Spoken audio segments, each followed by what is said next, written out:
Picture this. We're all part of a huge, vibrant world, each of us chasing our own version of the dream, that golden ticket to wealth and success. But here's the kicker.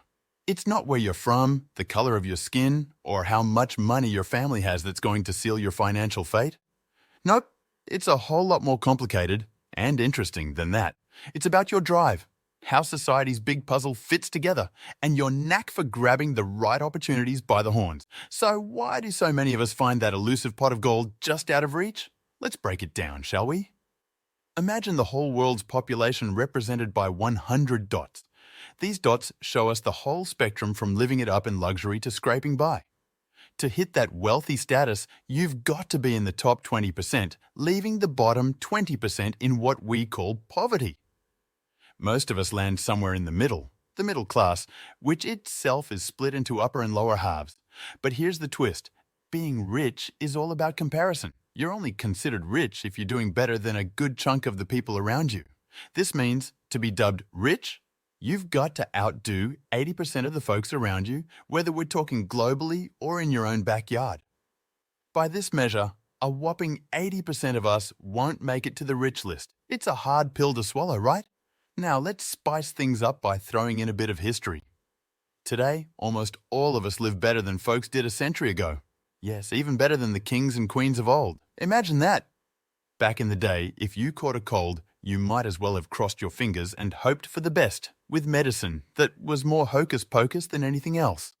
Zoom to the present and we've got it all. Smartphones, healthcare, you name it. But here's the rub. Because of how we measure wealth, many of us don't feel all that rich. So, what's the secret sauce to joining that top 20%? It's not just about having the right resources or information. It's about what you're willing to give up to get there. Sure, things like corruption or bad leadership can put a stranglehold on a country's wealth. But on a more personal level, getting rich often means taking risks and putting in the hard yards. Things not everyone's up for. There are plenty of rags to riches tales out there, proving it's doable.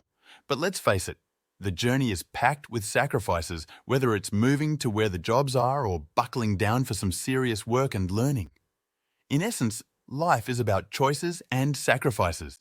If you want success, you've got to be prepared to work harder, learn more, and maybe even give up immediate pleasures for long-term gains. It's about facing down challenges and sticking to your guns. And let's not forget, timing is everything. With each new era comes fresh opportunities, like the internet revolution, which has turned ordinary folks into millionaires. Keeping up with the times can give you a serious edge. To wrap this up, chasing wealth is more than just filling your bank account. It's a journey of personal growth, of picking yourself up time and again, and of daring to step out of the comfort zone. It's about making choices that lead you down the path you want to tread, creating a life that's rich in more ways than one. At the end of the day, wealth is about realizing your full potential and crafting a legacy that's uniquely yours. Ready to take the leap?